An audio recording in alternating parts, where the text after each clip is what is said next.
With the clock ticking on what the White House calls a deadline for Vladimir Putin to cease fire in Ukraine, the Russian president welcomed Donald Trump's special envoy, Steve Witkoff, in Moscow today.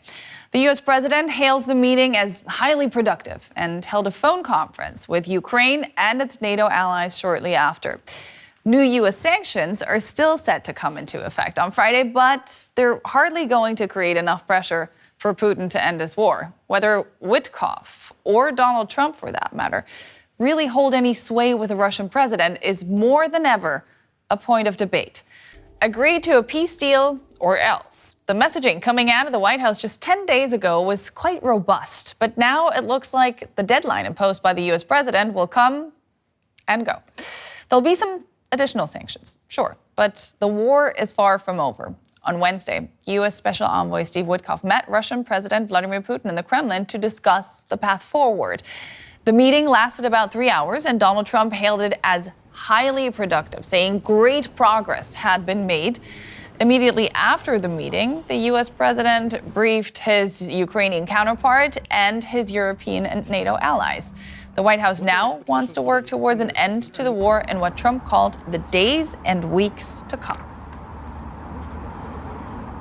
Let's take a closer look at everything with DW Konstantin Eggert. Konstantin, the Kremlin calls this meeting useful and constructive. The White House, highly productive. What do we know about the actual outcome? What does great progress look like? Well, let's put it like that. We do not know anything specific about the content of the discussions, as was the case with all, I think, 4 previous visits by Steve Witkoff to Moscow. However, what we do know, or rather what the US media started to report in the last few hours, is that Donald Trump intends to meet Vladimir Putin as early as next week. There are reports now coming in just before we went on air that the meeting will not be limited only to Trump and Putin, that there's going to be a trilateral meeting between Putin, Trump, and Zelenskyy. So it seems like some kind of big diplomatic initiative is underway. The issue here is whether the Russian leadership looks at it as yet another way to prolong, to delay, to stall, or whether Putin is really serious about these talks. And this is the main question. Yeah, I mean, a 3-way meeting, that would be a huge deal. You sound like you wouldn't expect that to lead to a breakthrough necessarily. I do think that, for example, Vladimir Zelenskyy will agree to such a meeting in case there are certain conditions that will not put him in a position of a junior person who is just listening to what the 2 other leaders, global leaders, have agreed. So there is a lot of diplomacy to be had here. But on the other hand, one must say that the threat of sanctions that Donald Trump unleashed on Russia is probably the most serious since quite a long time. We know that India is going to get, first they said 25, now they're even saying 50% tariff on its goods because it buys oil from Russia. And this oil, according to some experts, constitutes about now currently 35% of Russian oil exports, give or take. So if Russia is going to lose it, that's a big hit for the Russian economy and for Putin's sort of aggression. He'll have less money. So maybe he will try to enter negotiations. Maybe he will try to produce an impression that he's interested in a deal. But personally, and I may be wrong, but personally I'm convinced, Putin is thinking about only one thing: victory over Ukraine, and a very decisive one. So we'll wait and see, but I do not think that the general tenor, the general idea in the Kremlin has changed in any way. Sanctions so far haven't really deterred Putin from anything. You say that this round could be different. Could it put him in a position where he cannot longer pursue what you say is his goal of a resounding victory over Ukraine? I think it will not happen overnight, Nicole. I think all sanctions work a long time. Sanctions on a country that still is vast, has mineral resources, has nuclear weapons, has definitely demographic edge over Ukraine. And just to remind you, Russia is about 40 million people. If you discount the occupied Ukrainian territories, Ukraine before the war was about 40. Definitely there are some elements of advantage. But I think that there are things that have been happening recently that show that Russia is not all powerful. First, Ukrainian strike on Russian military airfields, which significantly undermined Russian capacity. Then massive cyber attacks by unknown quote-unquote hackers that put out a major Russian airport out of business for a day. And this is just, if you wish, a starter, a pre-taste of what could come. I do think that this must have sort of rung some alarms in the Kremlin. But on the other hand, I'm certain that Putin understands one thing. Trump wants a deal which will be a deal. It will not be a complete victory for Ukraine, a return to 1991 borders and so forth.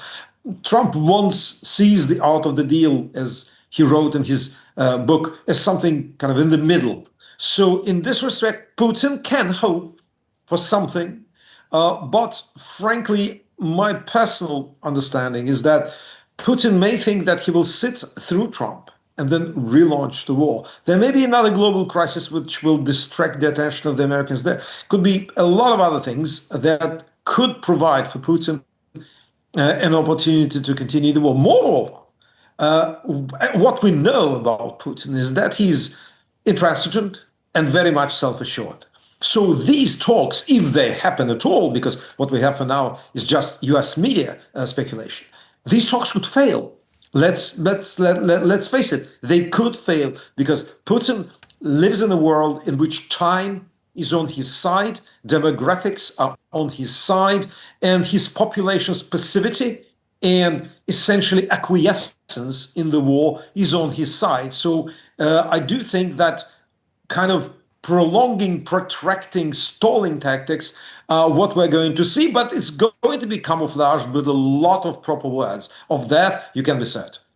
That's DW's Russia analyst Konstantin Eggert. Always great speaking to you, Konstantin. Thank you so much. Thank you, Nicole. Let's turn to a view from Washington now. Jonathan Katz is with the Brookings Institution think tank and served in the U.S. State Department during the Obama administration. Welcome to the day. Now, first up, what are you hearing about the outcome of this meeting?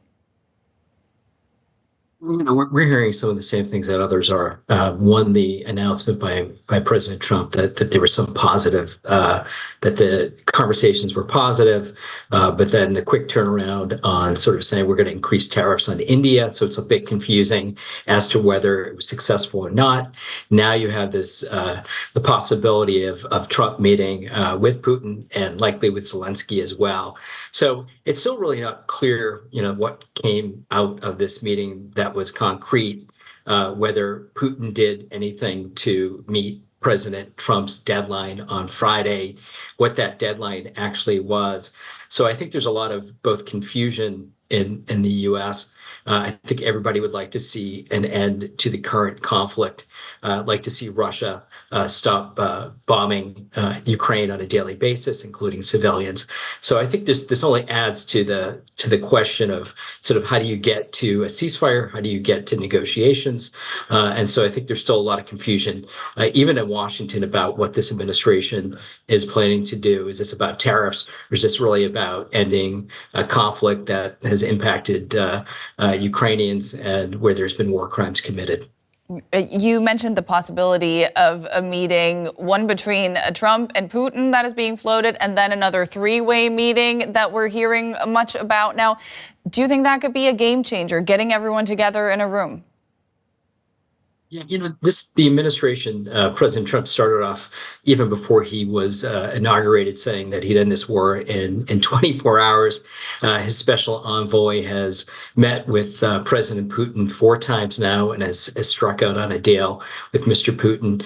I think it's very unlikely that you're going to see some sort of a deal struck that is going to move us towards the type of peace, but also security for Ukraine that it needs. And let's not forget, since the beginning of January, President Trump has given much to President Putin without really hitting him back with a significant stick.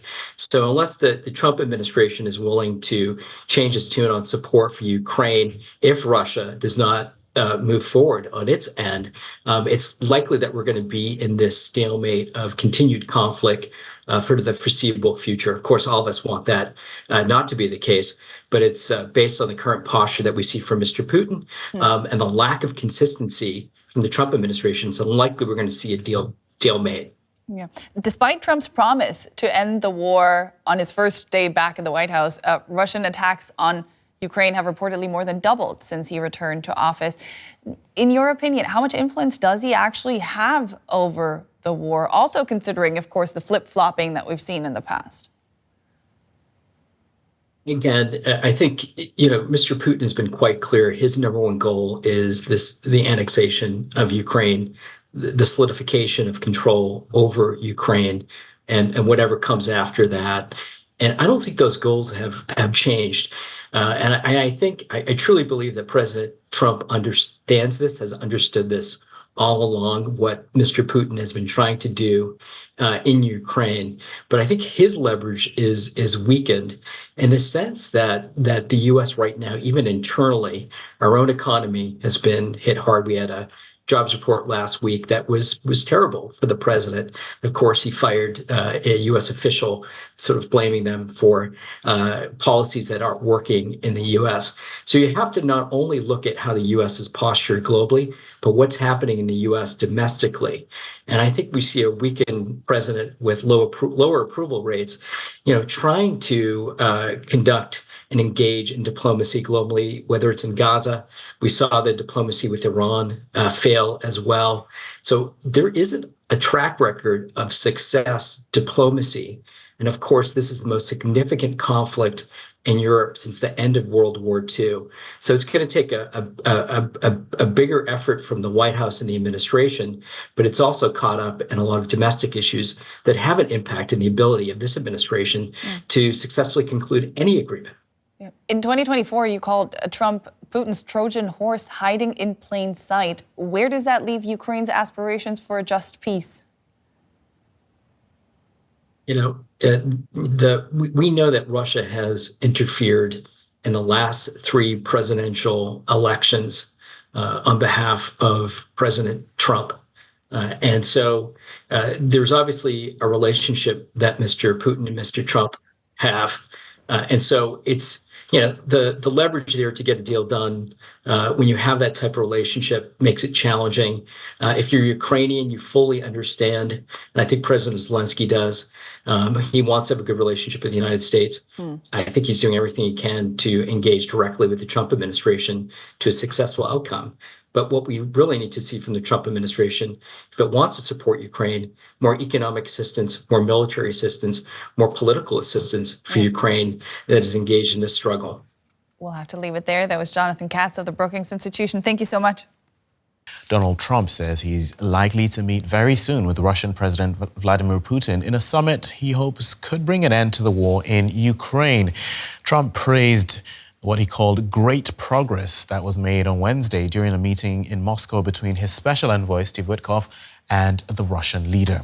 After those talks, Trump spoke by phone with Ukrainian President Volodymyr Zelenskyy, as well as with the leaders of Britain, Germany, and Finland. Trump has also said an in-person meeting between himself, Putin, and Zelenskyy could happen next week.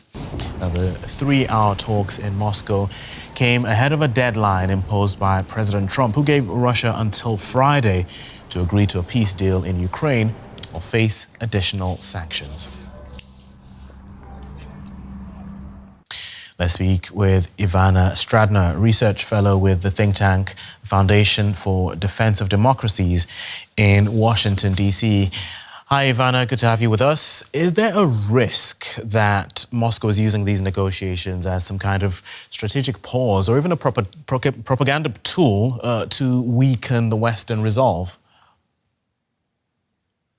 You're absolutely right. While Moscow has expressed readiness to talk, we must not be fooled, because Moscow views these negotiations just as a way to achieve its long-standing objective of subjugating Ukraine, not to reach a genuine compromise. And the Kremlin seeks to use American eagerness for peace to help it achieve that objective. Putin is just buying more time. Make no mistake, he is not going to stop at Ukraine, and he is not going to stop until he basically completes his objectives. So words are cheap.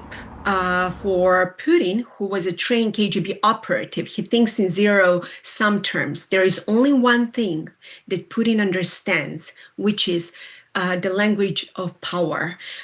We should absolutely take his words with a grain of salt, but we should impose sanctions. We should deliver all the weapons to Ukraine that Kiev needs to win this war.